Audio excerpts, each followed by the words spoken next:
So you guys know in organizing and in life in general, I am all about thinking about creative and unconventional and sometimes even countercultural ways to do things if it helps my family thrive and it glorifies God.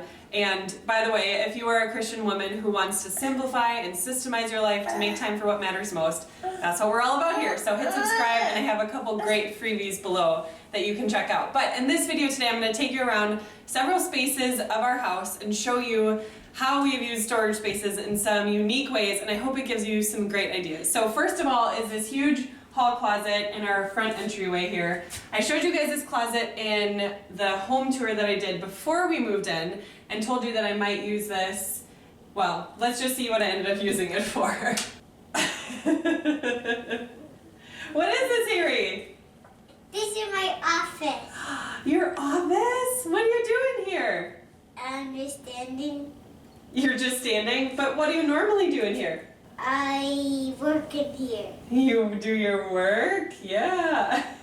So this obviously would make a great place to store tons of stuff. But to be fair, we do have a lot of storage in this house and we have a huge basement. So we thought, like, this is one of the perks of being more of a minimalist is we could use this for something fun for him. So I just got this bulletin board and this chair for super cheap from Goodwill. And then this is where all of his art supplies live, which is so nice because when this room is a disaster, which it frequently is, we can just shut the door, and he loves having his own little space since he shares a room with his brother. I have been so impressed seeing, especially during COVID, how so many people have used closets for like offices or homework spaces, or I even know someone who turned the closet in her main bedroom into a full bathroom. So that's the first space. Ask yourself, what do you have in a closet somewhere that maybe you could declutter or relocate and use the closet in a more fun or practical way? Okay, let's check out space number 2. And by the way, this video is part of a mega motivation collaboration with a bunch of other amazing YouTubers who are showing you how they organize unique spaces in their house, whether it's craft rooms, utility rooms, linen closets, homeschool spaces. So check out the link for that playlist below. So we decided not to put a dresser in the boys' room here since they share and we wanted them to have plenty of space to play. So this is Harry's dresser here in this closet. And then Georgie's clothes we decided to put in our room. So since this is where we change Georgie, and that worked out well to just put that right here, we decided it would also make sense to put his diapers in here and then his clothes as well. And then since we don't have space in this dresser for my clothes, my husband's clothes, who is filming this video, and Georgie's stuff, we decided to make use of these hallway drawers to be my dresser. So this top one is like undergarments, swimsuits, all that. We don't need to show people that.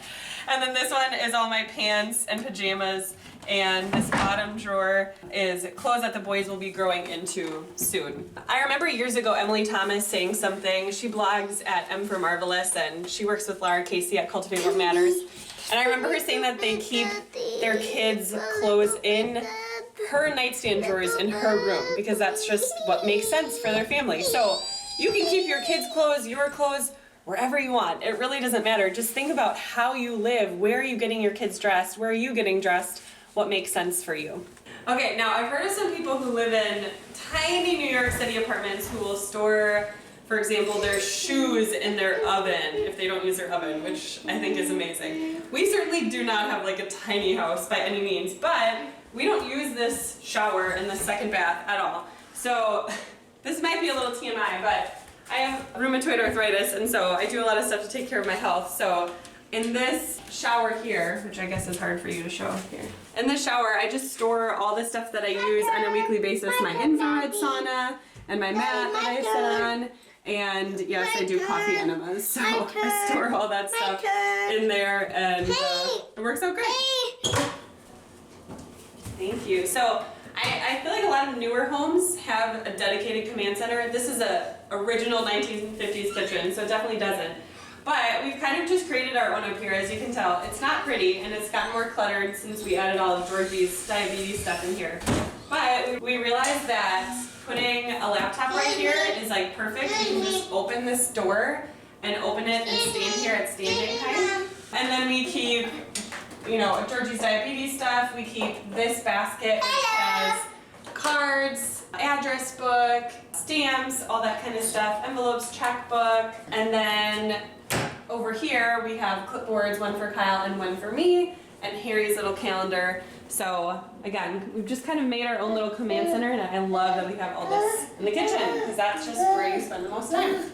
Harry's filming this one, and this is our living room, which is very minimalistic, but we did decide to put this dresser in here. We weren't using this dresser anywhere else, and so we thought we would put it in here and put the TV on it, and then this is a great spot to keep remotes and coasters. I keep all my quiet time materials in here, and I even keep all of my workout materials in here in addition to board games. So I've got free weights in these drawers, and I'm not doing anything crazy, so there's plenty of space in here. Harry, do you want to show in the drawers what's in there?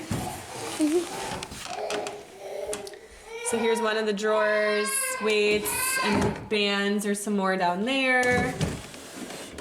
Got a game and some weights up here. And then quiet time materials, because I sit in here for that. Coasters and remotes. So as you can see, our living room is pretty minimalistic and doesn't have a lot of storage. But this works out great to be able to keep so much stuff hidden away, and I absolutely love it. This last one isn't terribly creative, I suppose, but I like to keep what's in my closet to just the things that I'm wearing currently in this season. So that's what I have here right now. And then I keep the rest, I'll show you. This is my office, which has 2 huge closets, and I certainly don't need both of them for office supplies. So any clothes that are off season, I hang them here. And then I have this one tote down here that I put any of the off season shoes or any items that aren't hanging items. So in a couple months, God willing, I'll be able to take the summer stuff out. I'll take all the summer stuff and shoes out of the tote. I'll put my winter boots and winter stuff in there and hang that up. And then this closet is also kind of my holding place for items that I'm considering decluttering. So almost everything I declutter, I just donate, but I do consign my clothes because there is if you're in the Milwaukee area, there is a local consignment pop-up event, so to speak, that happens a few times a year in the Milwaukee area. And so I consign my clothes there and usually make like a couple $100, so it's totally worth it to me. So this is where I can hang up clothes that I have decluttered, but it's kind of like a purgatory or a hold for the clothes, because if for some reason between the time I hang them up and when the next consignment event happens, I decide that I do actually want those clothes, I can come and grab them. So I sell it that twice a year, and so the clothes can hang up in there and take up that space, and that's totally fine. All right, thanks for hanging out with my wild family today. I'll try not to film videos with the kids around anymore. Lesson learned. Hit subscribe really quick and comment and tell me. I would love to hear a unique place that you store something, a place that's kind of unconventional or strange, but that works for you. And please check out the links that I have below for a couple of great freebies for you, and I'll see you next time. Bye. Bye. See you next time. All about, why are you smiling at me like that? Take 2. It's going great. All right, 2 things, if it helps my family. This is going so well. Learn my lesson. This is why I don't film videos with the kids around. Hello, everybody. Okay. I can see your face. Okay.